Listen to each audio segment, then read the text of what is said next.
to go upstairs and that barrier thing is up.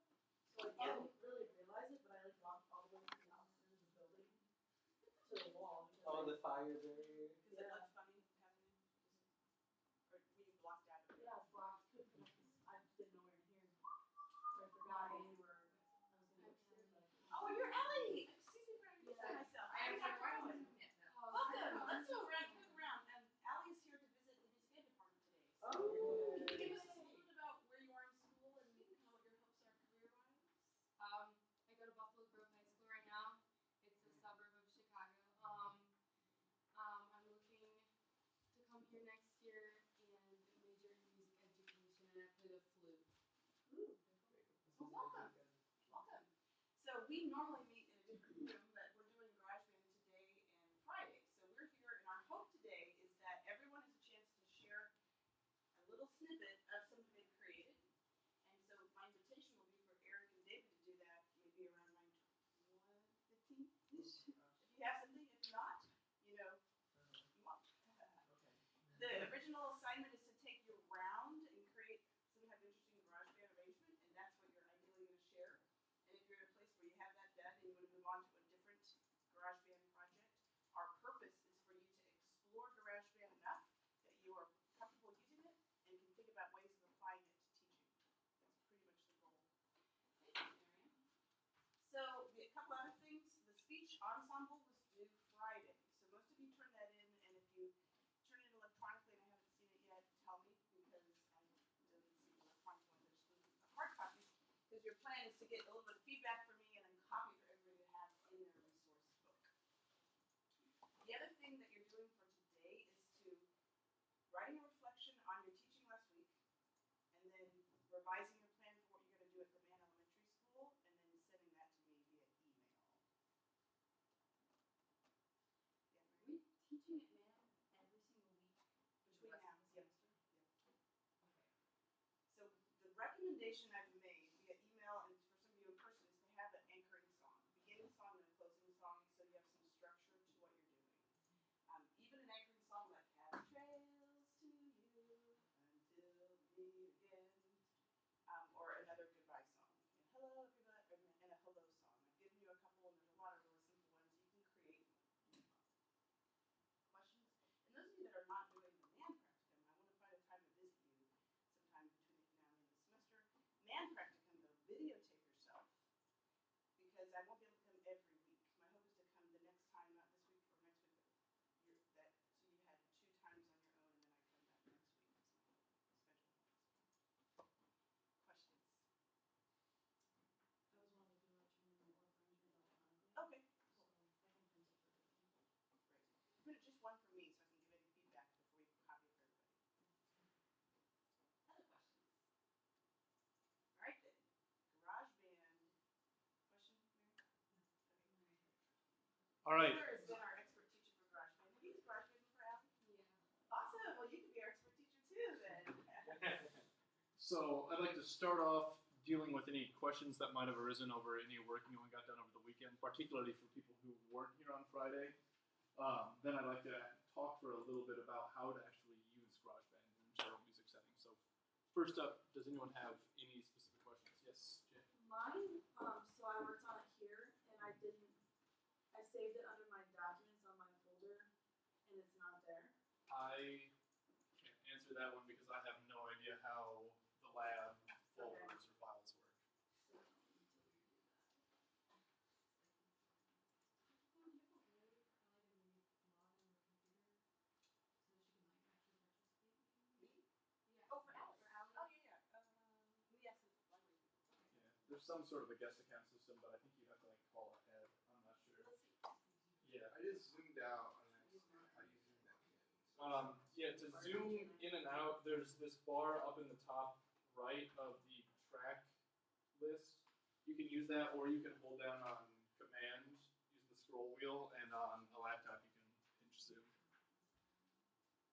Or if you have a magic trackpad. I'll wait for Dr. Cohen to get back in here for that. Those those of you who weren't here on Friday, did you have a good chance to make some progress on this? Unless it got cleared on your documents for some reason. Yeah, the video was good. I'm glad that it was good. I'm doing another one today, just in case there's anything else to cover. I might not bother. The audio was like super low on the initial thing. We had somebody comment on it. Yeah, a couple people commented who are like professional YouTube accounts who use GarageBand. Like, oh wow, I've made a full album for video intros and outros on my channel. Check me out. Like, there's just bots that automatically comment on everything posted about GarageBand on YouTube. It's really interesting. So the goal of the assignment is just set your round up in GarageBand based off the MIDI files with the full round. There is, as a fun way to celebrate birthdays again, and since it's Haviland's birthday, we have actually a GarageBand birthday arrangement. This sort of shows how sort of distorted effects you can get. So you'll see I had on Apple Loops intense, dark, and dissonant tags.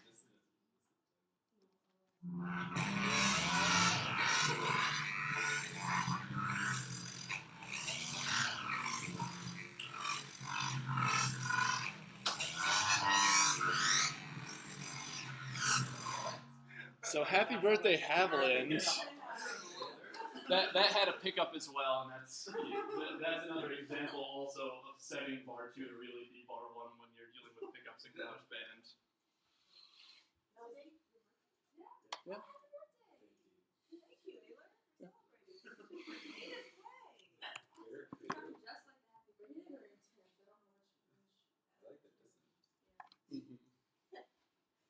So while a couple people are still working on their thing before everyone has to leave, let's talk about actual lessons that you can build that GarageBand can be applied to in a general music setting. In my mind, there's sort of two different spheres. One is creating materials for other lessons to sort of enhance them with digital audio tracks, and the other is actually working in a lab setting like this where students are using GarageBand. When it comes to materials, there's some really easy things we can approach. And I'll actually throw these on a document to send to the independent study people for the resource book. The easiest thing I think to do for activities that benefit from a metronome is just setting up a drum track in GarageBand and then adjusting the tempo to fit your needs so that you have a more creative, more interesting metronome than just a click, click, click, click. Another one can be things like what we're doing right now, setting up interesting tracks to frame the music. You could introduce this as part of the round. You could have this as your play-along track for the round if you're so inclined. So additional, or just accompaniment. Does anyone else have any ideas as to what you could use a GarageBand project or audio file for in a normal lesson setting?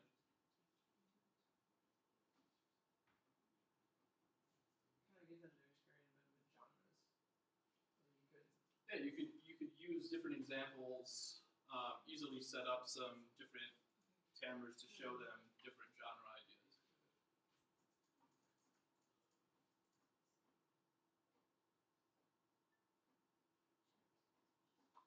Comparing styles, these markers.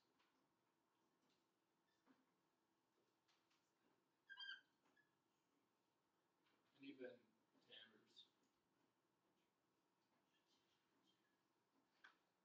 You could easily, if you didn't have a projector screen up, open up GarageBand that you have set up with a microphone, add an instrument track, open up your musical keyboard, go to orchestral instruments, pick something out, and you say, what what instrument family are we hearing? Just playing some notes. Change it to strings. And I've got talk about different timbres with that. Does anyone else have any ideas for materials you could build with GarageBand for lessons? Well, even just kind of understanding what each instrument is, because there are like Chinese traditional instruments in here Right. Yeah. that I was having fun with last night. Or what's the difference between a muted bass or a picked bass or a stringer bass? I think just understanding those terms too and defining each instrument would be a good example. For a lab setting, there's a lot of different things you can build. I talked about some of the ideas in the reading I sent out. Some things you can do are building a GarageBand project ahead of time, putting it on the lab computers, and then having students just simply change the instrument in the library, experiment with timbre, and experiment with how they can change things.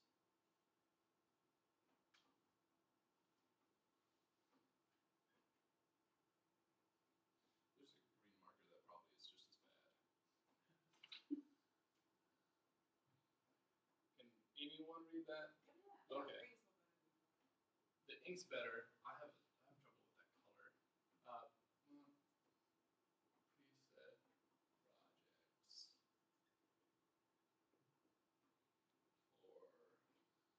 changing. I think in a lot of ways you can accomplish most of the things that educators try to accomplish in any piano lab in a GarageBand lab. In terms of, especially if you have MIDI interface, MIDI input, like we have in this lab. That would be something that you'd have to buy separately, or the district would perhaps even have a rotating stock of. These, most electric keyboards have MIDI output today. These are actually really cheap. They're highly recommended by a lot of educators. They do a lot in terms of actual production, really solid value. These KeyStation M Audio 61s. They're one of the leading cheap synth companies. Good stuff. By the way, there's an organization NAFME has had called Time Technology in Music Education. So check that out because they're supporting musical learning through technology in different innovative ways, and it's changing daily. Great. One of the lessons I actually suggested was building an accompaniment to a song. Perhaps you send out a MIDI file of this song ahead. Perhaps the students put it in on their own with a MIDI interface. And then later down the road, you can send those same projects to the band director who can build a smart music exercise with that as the accompaniment to a song. You can integrate into your instrumental education the things that you have already done in general music with GarageBand. Yeah. Okay, so let's say you're working with a group of middle schoolers, and to start using GarageBand, would it be easier to do something on Sibelius or Finale and create that MIDI file, or would it be easier to do what you had in the video on Friday, where you're playing along in GarageBand? I wouldn't have kids put things in Finale or Sibelius to using GarageBand. I would have them, do input either with the musical keyboard that's on there or a MIDI input. If I'm building a lesson, because I already have that software and I know it, it's easier to get something that's much more accurate to time than what I'm going to do as a human being on an interface. If you guys' projects are done right now, we can show those before we move on to the next topic of discussion. I can show you what I have. Yeah. So we can play it. Yeah. Put it up here. Not that Maybe put a cluster around here maybe to watch it, and I'm not quite sure how else to hear it. Yeah. Mine have one of these. Where's the headphone stuff? All the headphones. Hope that it's like it's just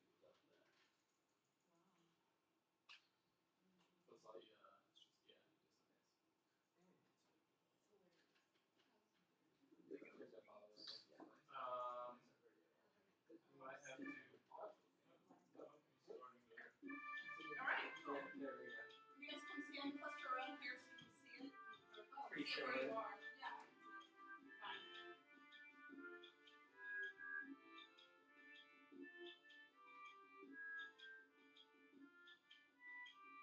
I regret the oboe choice. Oboe MIDI does not sound very rhythmic good. patterns. What's the name of the rhythmic That's pattern? Greek Siritos? I don't know. That's what that was.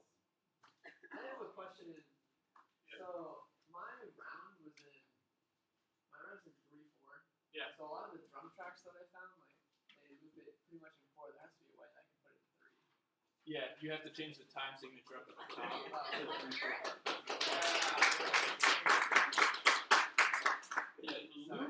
Loops are really cool because they adjust to the time signature and to the key signature you set it to. They sometimes don't adjust major minor, but there's a way to filter in the loop setting under scale, major, minor, both, or neither. So you have yours set in 4/4 or 3/4? I just changed it. Change the meter to So 3/4. that like helps when you're recording it too. If it's in 3/4, you can How do I cut that? How do you cut this? Yeah. Oh, you don't want that at all? Just click that and hit delete on your keyboard. Or right click again. Right? Oh, don't click it again. Click like on the title. Maybe right. I think you left it. Yeah.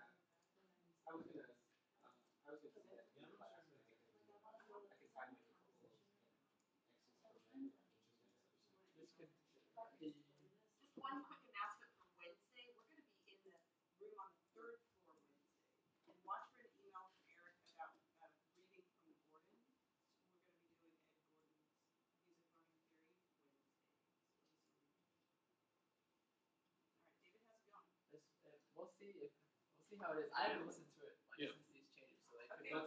Let's just see what. Is there a way to do what Eric did on his computer and open it up first here? So turn that up there.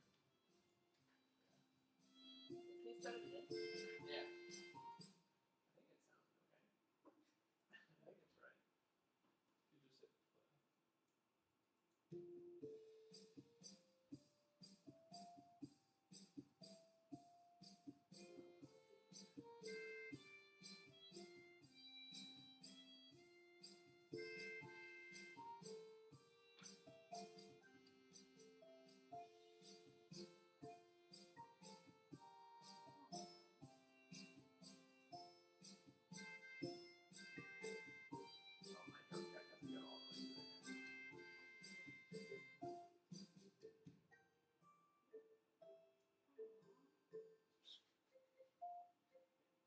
Oh, my drum track has to go all the way to there.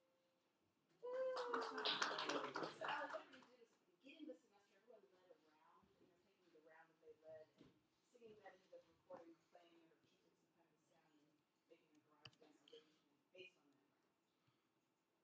So what I'd recommend for what you're able to actually turn in on Icon is to go under Share and then just export song to disk. You click that, it'll let you save it in any file, folder, location on the Mac, and just upload that to your Icon. So And you can then have an MP3 or a WAV file that you can, in a classroom setting, you'd be able to put that on any audio playing device. You can only open the GarageBand project on a computer that has GarageBand. So what if certain instruments don't play when we choose them? Like what happens? You choose might- an instrument and you play. What is the volume slider set at for those instruments? Oh, I don't know. Let me find one that works. Ehler, would you recommend saving it into MP3 to turn it in? I'm not sure if it natively does MP3 on these computers or if it only does WAV. Whatever, WAV or MP3 though are probably going to be the best choices for exporting. if you have the opportunity to play it for me in here, then actually that's good. Oh, okay. Turn it separately. Oh, okay. Because this is the best way for me to hear it. So like, Anybody have something that they can share today, or are you still in the middle of creating? I have something I can share. All right, Evelyn has something to share on his birthday. this looks colorful.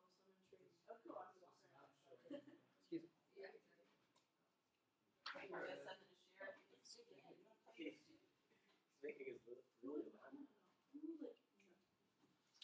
Trey and Headland.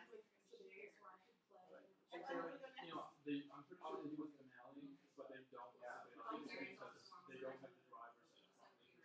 You could, in theory, do that. with Right, Fidelity. right. So it makes me want to switch Like on my tomorrow, composition we or just change change that. that, like, what happened. Yeah, the role that I Yeah, and that's just a computer app thing. Like, Your you have your own Ehler. keyboard, your own I knew you were really busy. Yeah. So, Everybody's like, all "You're of this last section." and you know, so you've got the loop cursor right now. So That's you like, can that's drag the next time we work. That's good. You can even do it. Yeah, so I'm I mean, it's great to have a combination design. Yes. I'll say that. Yes. thank you. Yeah.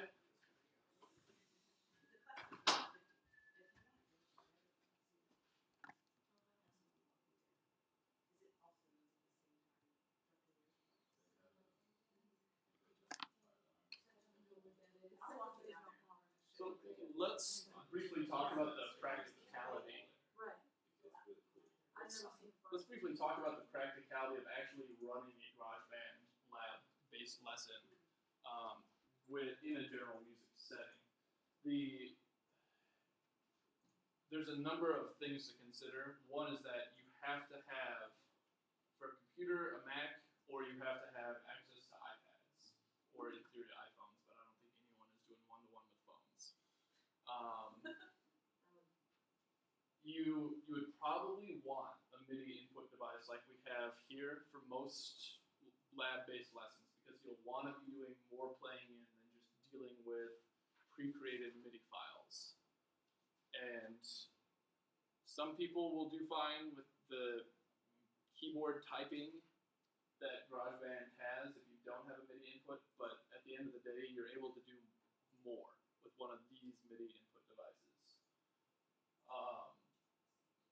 If you are doing a lab and if you're at a school one-to-one with iPads, it's real easy to get GarageBand on those. But you do have different instruments, the iPad app works differently in a lot of ways. And it does the same MIDI input. You can hook up, if you have the right adapters or dongles, you can hook up a MIDI input device like one of these to an iPad. And I'm gonna walk Allie down to Dr. Weir's class so she can see some of that class. And Great. Short. But with iPads, I don't think that the program is quite as extensive. It's not as extensive. There, you get the touch input for a lot of the keyboards works differently in both good and bad ways. An important thing is that a GarageBand file you create on a Mac, you can't send out. You can't open those on an iPad.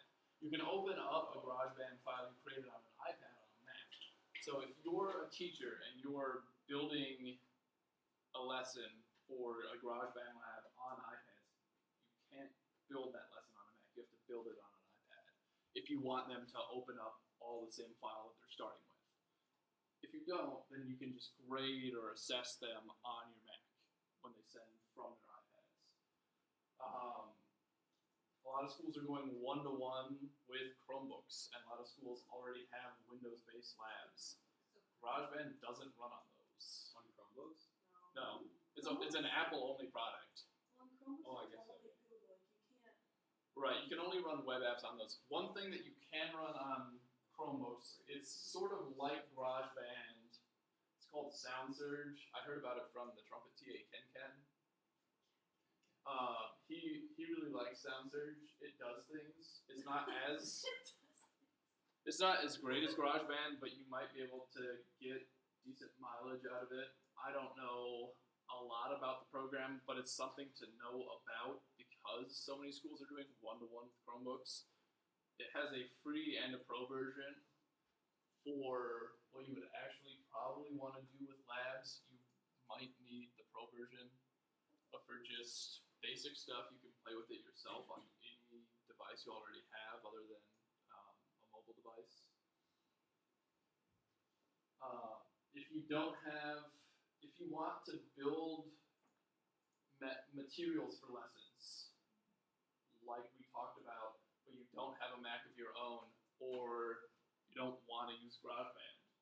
There's other digital audio workstations out there. They're generally a lot more complex than GarageBand, which is why you wouldn't want to use them for a lab. But Logic is Apple's professional digital audio workstation. It can open GarageBand files. So if you want to grade things or like even edit things you started in GarageBand and you wind up picking up Logic, then you can do that. Reaper is a fairly cheap digital audio workstation. Then there's also Ableton, which a lot of professional musicians use. Adobe Audition works. Abbott's Pro Tools is probably a lot more power than you need and a lot more complicated than you need, but it's also an option. If you do have a Mac, I'm gonna plug for Logic here real fast. There's an educational deal. Normally Logic is $200 on its own. There's an educational deal where you get Logic and the $300 Final Cut, and there are 3 like accompanying pieces of software that are $150 on their own. $650 software package for $200, all of them, if you're a student. Is that the one that you like to use the most for GarageBand?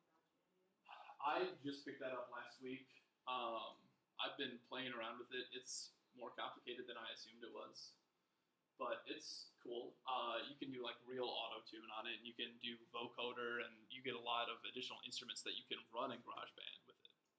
So if you have a Mac, I recommend looking at those. We'll wait for Dr. Cohen to get back in here to show more GarageBand projects. You ready for tonight? I am. I'm pumped. I will show, this is an example of using GarageBand to sort of create an accompaniment or a metronome track. Professor Manning is building up his own accompaniment for the Vaughan Williams tuba concerto. And this is an early version. It's a lot cooler now, but this is already pretty cool.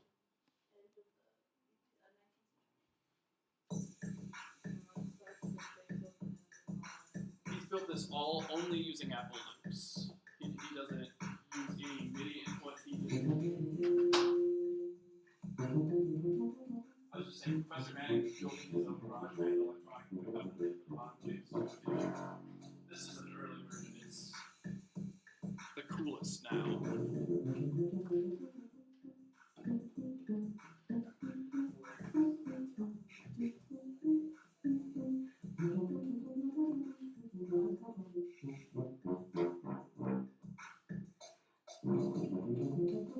And you can do the same thing for any activity that you would want to use a metronome for. You can use this for your own practice.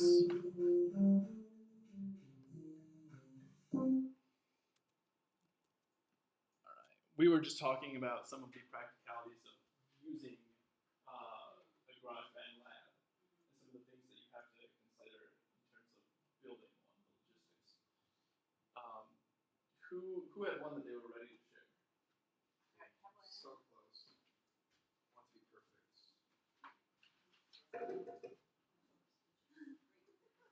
Okay, here's mine.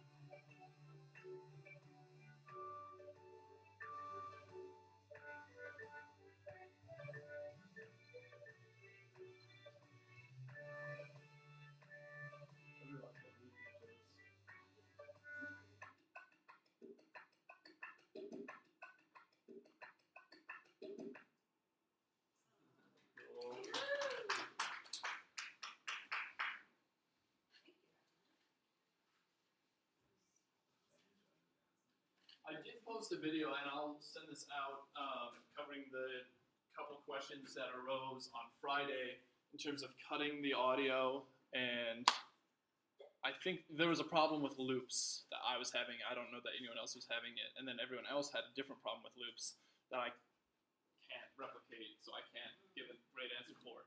But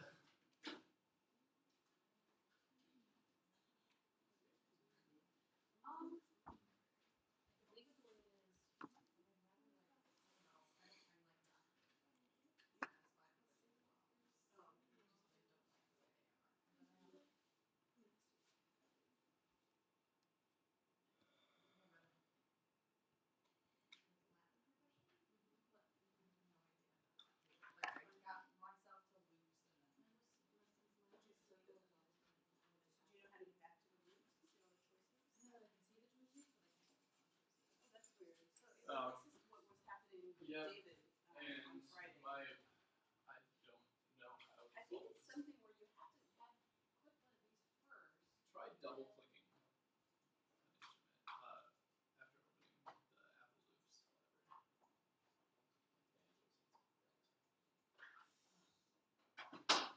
library.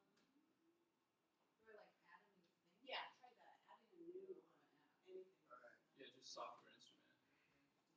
I'm ready. Awesome. And Trey solved this. Do you remember how you solved the issue where you weren't able to access the loops and all of a sudden you click something and you got it? Did you add a new instrument and then I think I clicked on the track and then I clicked on loops and it should have came up. on the track? I think like click on the thing below all the instruments. You know how there's an empty space there. We had this problem last night too. Yeah. You mean that space? or Yeah. down Maybe here? click the loops and then click on that space. Or I think Oh, last try time clicking it was right like there. After you kind of Yeah, but keeping loops open. Oh. or was it last night that you had 2 drum kits and for some reason wasn't it something like Yeah, that? I like added 'Cause another drum kit and then it worked, but it didn't. Oh, We okay. both ran into this issue last night. So try And then it adding magically instead started of working, can. so I don't know what happened. Oh, there it is. Something just Now it works. Yep. great. It does that. Like It's- I didn't really know how I did it either. It just He's kinda ready for show and tell in Trey's studio. Great, Marianne, you figured it out. Yeah, I don't quite how. That's Sure, not what I happened think with that's Trey. what I did No, it works. First. It Yeah, working the happened button. so fast. It's hard to figure out what it was that made it work.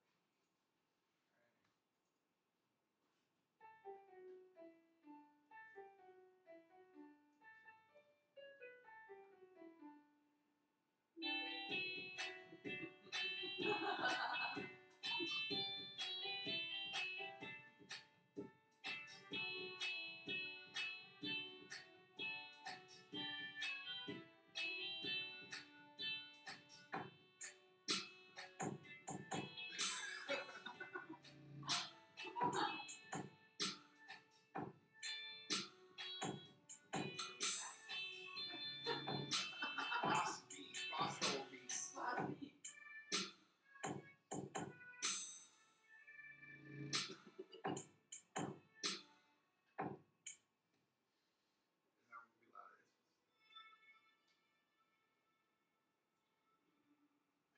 Awesome.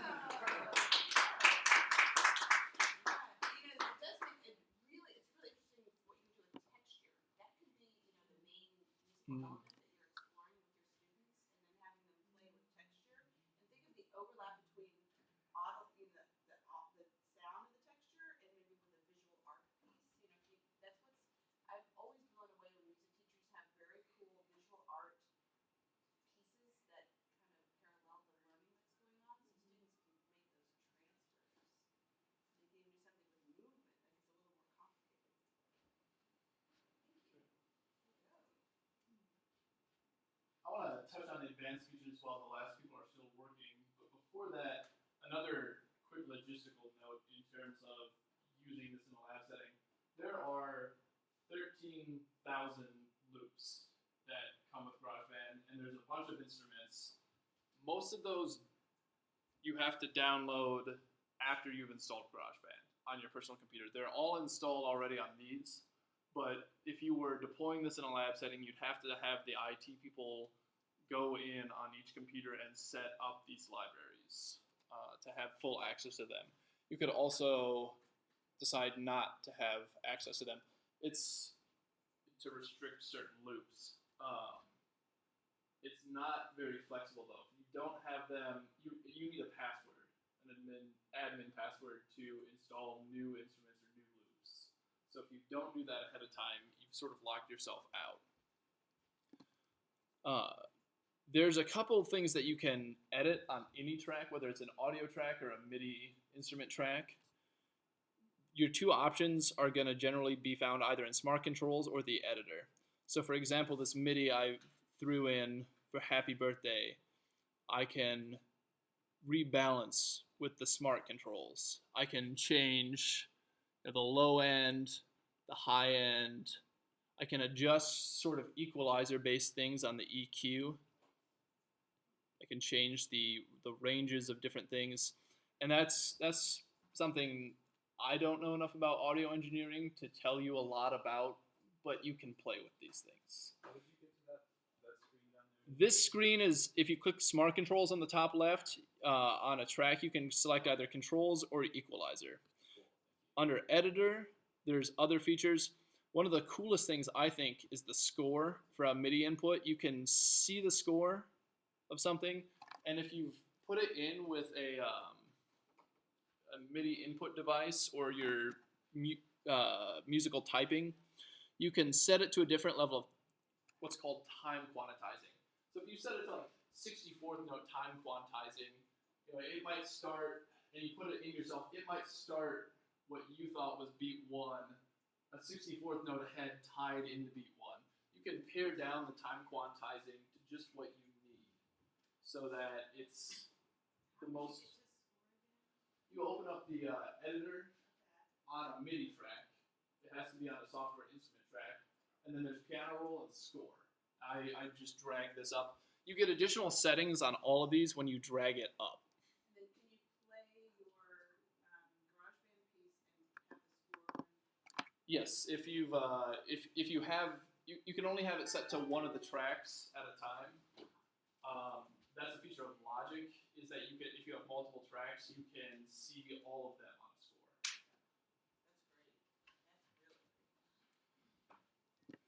You can also, for those who are visually inclined like this, see it on a piano roll. For me, looking at a piano roll doesn't do much. But for other people, that is a useful visualization. Yeah, because it's the horizontal axis is in time. So if I were to play it like this,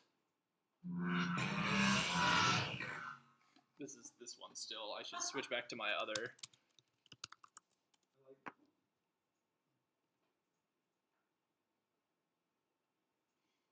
Yeah, I can, for example, look at my boom diata round. I love the mountains, I love the rolling hills. I can see it as a piano score as well. And all the daffodils.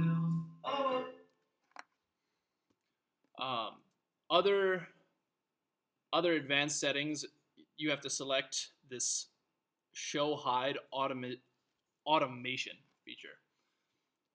You then pick the field you want to automate, like compression or distortion or even reverb. You can do the same with some of the master tracks, tempo, and others.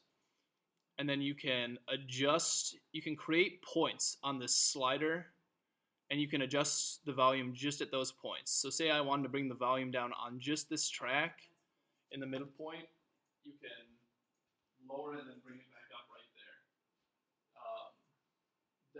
Those are the most important features to really know in GarageBand.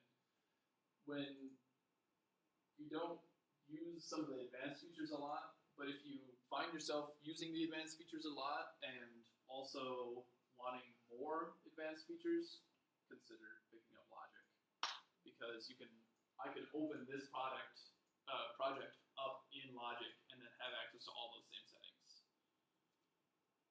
Is anyone else ready to show? I've gone, so I asked. Now, what happened is I never usually save stuff to this computer because I don't trust it or I don't know if I'm doing right. But since I don't have my laptop big enough, I don't have as much of the project's just too big. So I saved it in there and it's not there. Okay.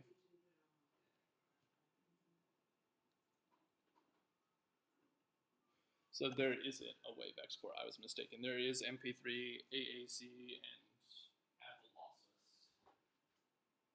If you want to export, MP3 is going to be your most compatible format out of those three. If you want to, say, you make something at home on your Mac and you want to bring it in for a lesson, you can just save it to MP3, throw it on any smartphone, and play it on speakers at school. Are you on your laptop or are you on? I'm on my laptop, yeah. So do you mean like through the cloud? Is that how you're transferring it to your phone? You can do it by wire, however you normally put music on your phone. You can just put it on your music library. if you have an iPhone, you can install GarageBand on there, and no, you can't because you can't export Mac GarageBand projects to iOS. But you can save it elsewhere in iTunes and easily use the cloud if you are on Mac and have an iPhone. Usually, I do like wedding videos for people, and when I add like music and stuff, I just use iMovie. But this would be so much better and better quality, better quality to put the music on here, tweak it, do all the stuff, and then export it. Yeah, I believe there's some sort of a way to add a movie track.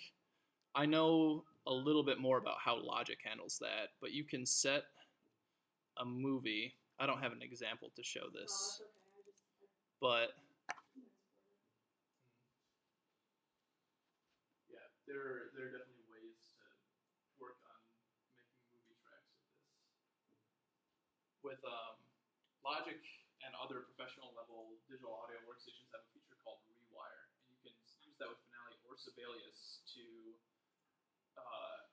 basically add the entire program as a track in Logic or another DAW, and then when you're editing a movie, you can set the hit points. It follows all the tempo. Everything works just like another track from your notation software. That used to be in GarageBand, and they took it out because when they were paring down the line of, they used to have Logic Express and GarageBand used to, I think, cost money, and Logic Pro, and now it's just Logic Pro GarageBand. I think my guide says that GarageBand is like $5 or $8 on the Mac App Store, and that's its list price. But if you get new Macs, like, it's free. Yeah, and I'm not sure again about how it is on iOS because I think I paid for it a while ago, but it might be free now on iOS.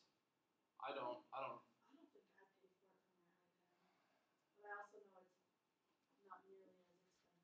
No, but it has some of the interesting things. It does things that you could only accomplish on a touch interface. You can set it so that it adjusts pitch as you sort of slide up and down a key to wobble it.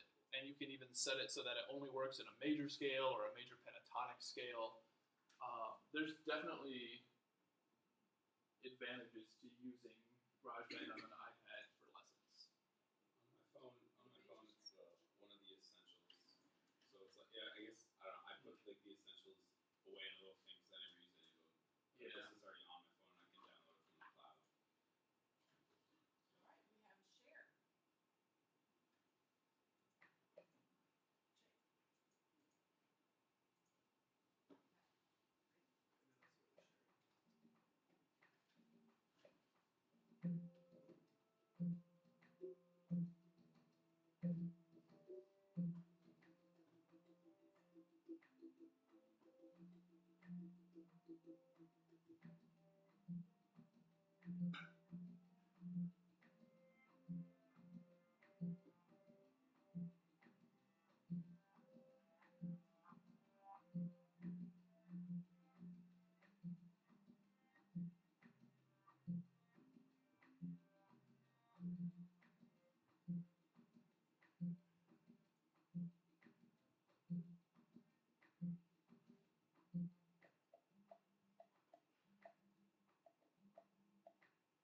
All right, we have a share. Let's talk a little bit as a group of what you noticed about creating these and what you noticed about listening to them, as well as what you noticed about applications of GarageBand.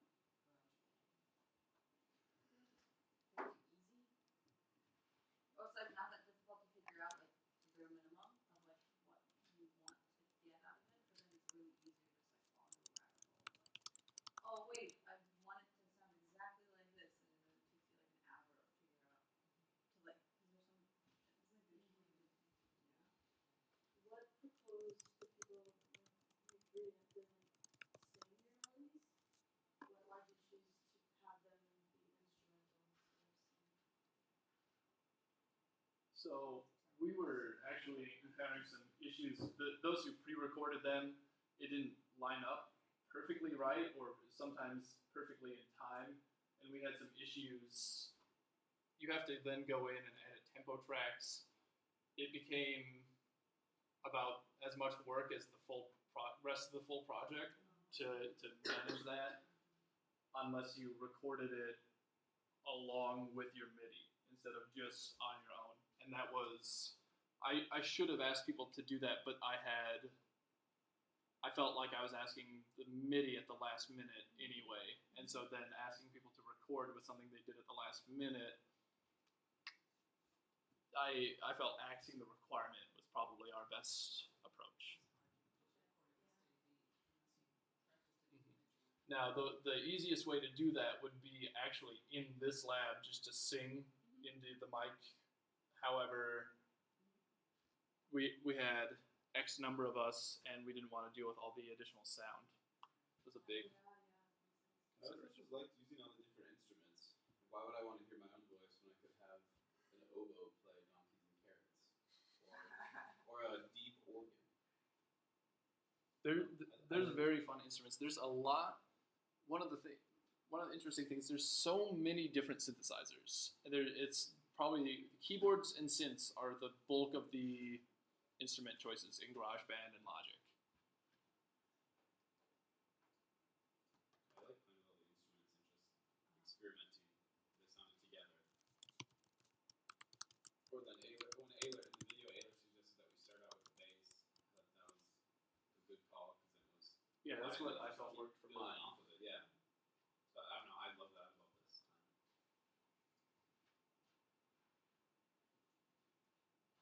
I'm just jotting down the things we wrote to this document that we can put on for email out.